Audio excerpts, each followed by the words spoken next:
what's up YouTube? Buddy Steve-O here, ripping lips.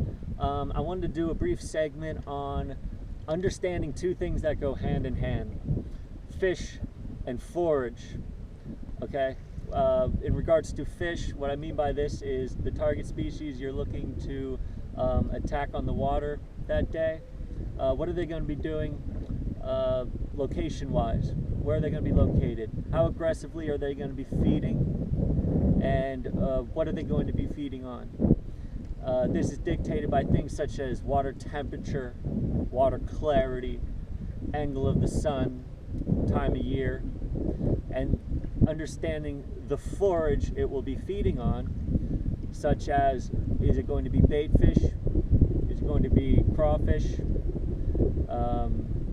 Is it going to be frogs, mice? Okay, you got to understand how that forage is going to be acting in order to effectively use your lure. Let's say I'm going for bass. It's June right now.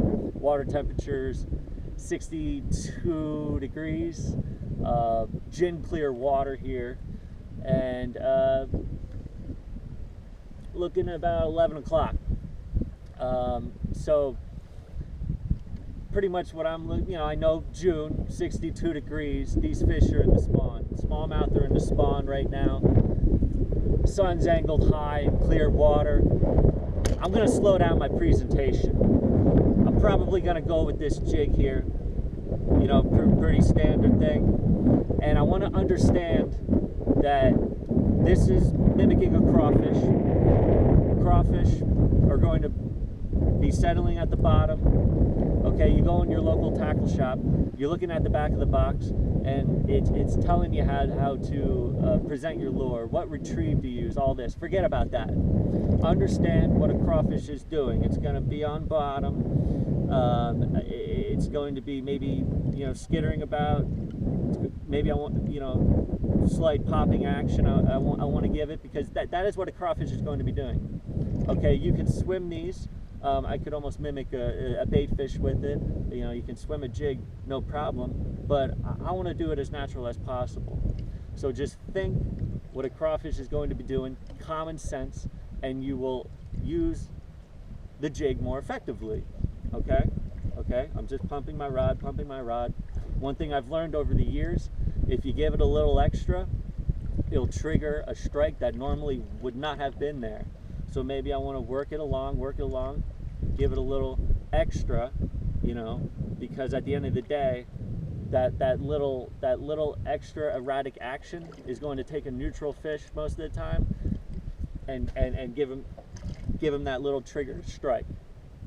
If I want to fish something a little more fast, or I want to get on something that's a bait fish profile, I might go with something like a jerk bait. Rapala Husky jerk, standard thing. And forget about reading the back of the box.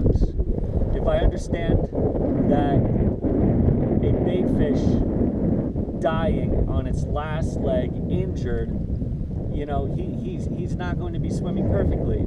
He's going to be just giving it one of these, man. He's struggling. So in order to give that action, I'm pumping my rod. Forget about reading the back of the box. This is just using common sense now. Giving it that little extra, I might want to take my rod, 1, 2, 1, 2, 3, 1, 2, 2, 2, 3, 1. Just giving it an erratic action to trigger a strike that maybe would not have been there before. Okay? Understanding these two things, your fish and the forage, and I guarantee you will be more successful out in the water. All right? Best of luck out there. Buddy Steve-O, ripping lips. Catch you out in the water.